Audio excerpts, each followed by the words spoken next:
Great यश morning मित्रांनो, आज आपण आलो आहोत चिखली येथे।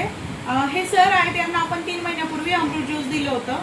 तर आपण सरांना विचारूया 3 महिन्यापूर्वी सरांना त्रास काय होता अमृत ज्यूस देण्या अगोदर आणि अमृत ज्यूस दिल्यानंतर काय फरक पडला।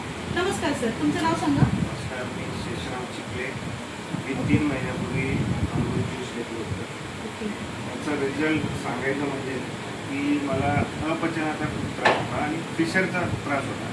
मी या त्रासामुळे खूप वैतागलो होतो की असे माझे स्वप्नील सर माझे मित्र होते। असं सर बोलता बोलता त्यांचे स्टेटस वगैरे बघून मी त्यांना फोन केल्यानंतर ते मला असे सजेस्ट केले की माझ्याकडे एक औषध आहे, त्या अमृत ज्यूस मी एक घेऊन पहा, 100% रिझल्ट मिळतो। त्याच्यानंतर मी 3 महिन्याचा कोर्स केला। 3 महिन्याचा कोर्स केल्यानंतर मला 8च दिवसामध्ये फरक पडला। क्या बात आहे।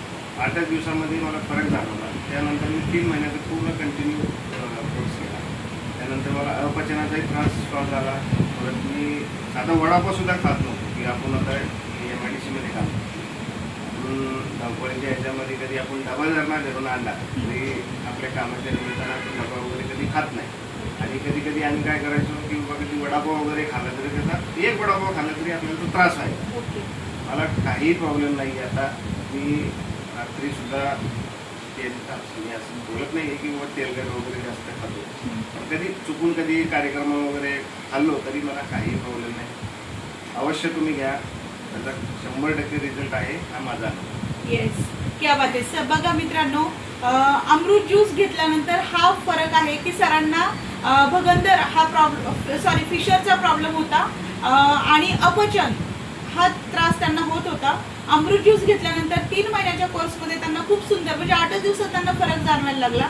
तर सर तुम्हाला काय वाटतं, लोकांनी घेतलं पाहिजे का? नक्की आवर्जून ज्याला त्रास आहे त्यांनी सगळ्यांनीच घेतलं पाहिजे आणि ज्याला त्रास नाही तरी पण घेतलं पाहिजे की हे काय आयुर्वेदिक आहे, काय साईड इफेक्ट वगैरे नाही येत। आवर्जून घ्या आणि ज्यांनी त्रास आहे त्यांनी तर नक्कीच घ्या। थँक्यू सो मच मित्रांनो। हर हर रियांश, हर घर रियांश।